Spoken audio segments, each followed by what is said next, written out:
Now, nothing gets you in the Christmas spirit quite like hearing people will faint from fear and foreboding of all the things that are coming upon the world. We'd much rather prefer something more along the lines of the Christmas spirit, all the decorations that start coming up after Thanksgiving, indeed actually after Halloween. We'd prefer to decorate the trees with ribbons and garland. We'd rather think about that. We don't want to think about a plague of locusts, like eating everything that's green in sight. We much prefer something much more high-spirited, much more optimistic. And yet this church seems to do this weird disconnect where, like, everyone else is getting in the Christmas spirit. Many people have already put their trees up. And on this first Sunday of Advent, the traditional readings usually have something to do with the second coming of Christ and the end of the world.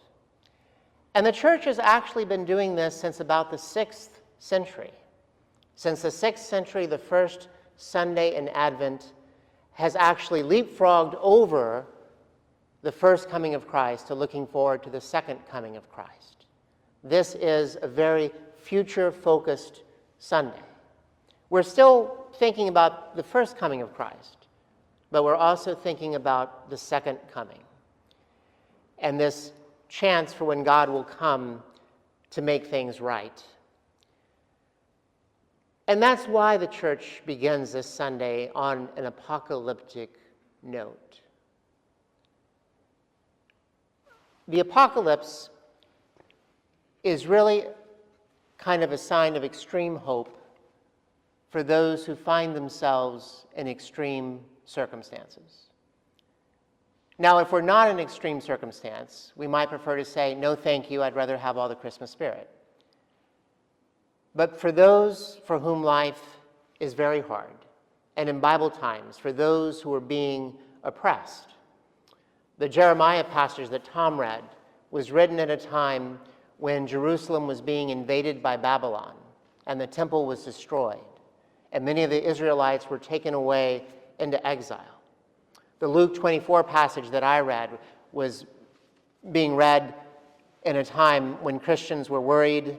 And when the Gospel of Luke was finally formed, it was a time when Christians were suffering persecution. And so those in extreme circumstances, where they can't pick up themselves by the bootstraps because they don't have boots, for them, the apocalyptic, the hope that God will do something dramatic to set things right, is a hope that they hold on to. Many of my clergy friends who are pastors in very urban settings and have done Bible studies with unhoused men and women and others, they say that many times the parts of the Bible that they most want to study are the book of Revelation, the last part of Daniel, all the apocalypses, because they do find themselves in extreme circumstances. And so they're looking for an extreme hope. And Advent is this hope that God will make things right, that God is coming to judge the world.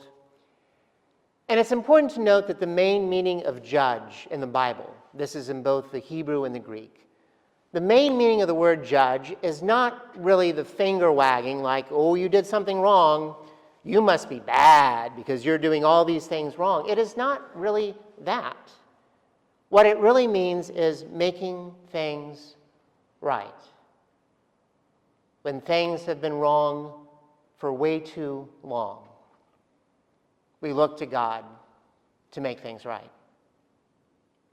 Which passages of the Bible do we think that Christians in Gaza might be gravitating to these days? Maybe something sentimental, but probably not.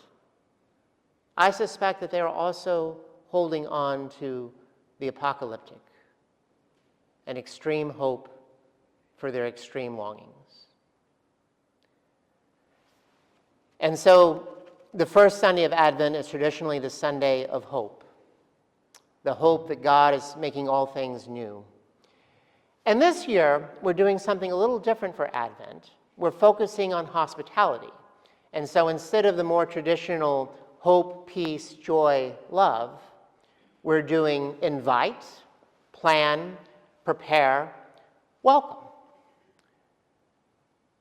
And so knowing that our theme for today is actually invite, why would I still read the little apocalypse from Luke?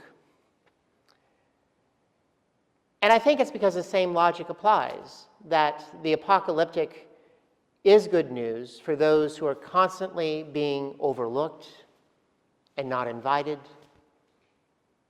They begin to hope for some extreme circumstances that will help them feel included. And when that invitation does come, when it's unexpected, it makes us ever so grateful. One of my favorite professors in seminary would kind of have his ear out listening around for anyone who might not be able to travel home for Thanksgiving. And every year he invited the students that would have to stay on campus to his home for a Thanksgiving meal. And that invitation meant the world to me and to international students and to others to whom that invitation was always extended. And may God's blessings be on those people who always seek out the ones who are not usually invited, who may not be connected enough to get an invitation, and inviting them to come in. Because there is such joy in finally feeling that sense of inclusion. There's a parable that Jesus tells in the Gospel of Luke. It's a parable about a shepherd who has 100 sheep. And one of the sheep gets lost. And the shepherd actually leaves the 99 behind to go and look for that one lost sheep. And I always used to wonder, how would I feel about that if I was among the 99? Why would the shepherd leave all of us vulnerable to go and look for that one sheep who got lost? And maybe that sheep got lost because they weren't paying attention. They were being lazy. Something went wrong.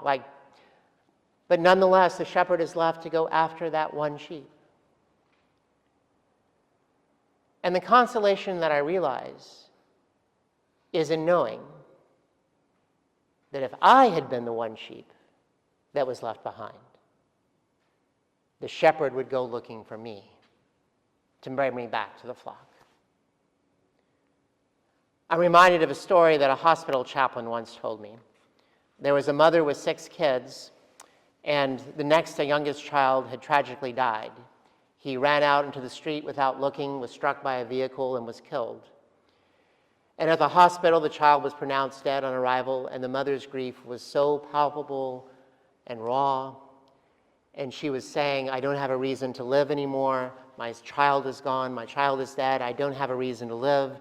And the chaplain was thinking, oh my goodness, what are the other 5 children who are sitting here thinking as they hear all this? And so the chaplain went over to the children and said, your mom is grieving. She doesn't really mean the words that she's saying right now. And the oldest child says, yes, she does.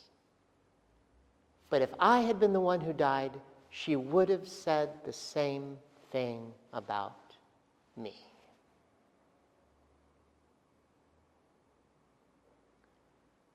If we do find ourselves among the 99, if life for us is going reasonably well, we can learn to hear the gospel through the ears of the one who does feel lost, through the ears of the one who is longing for extreme hope because their circumstances seem so extreme. And indeed, whether you count yourselves among the 1 or the 99, you're invited here to our community of faith. I've been the pastor now for about almost 3.5 years, and one of the things that strikes me about Covenant is that for a small congregation, it's remarkably diverse and welcoming.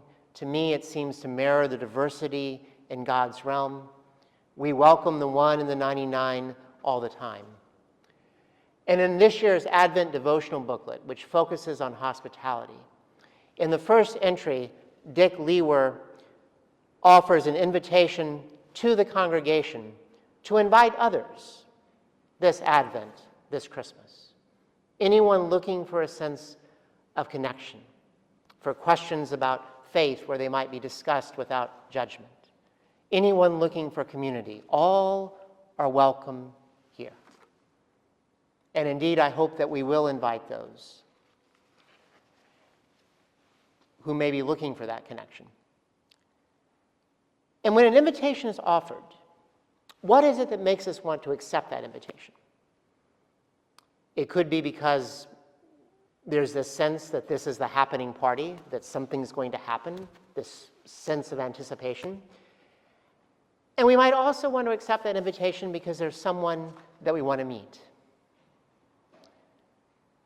And during this Advent season, as we once again prepare to welcome Jesus in our own hearts, as we try to make our own hospitality look more and more like the wide-armed, big, open hospitality of Jesus. Whenever we invite others to join us here, there is someone we want them to meet.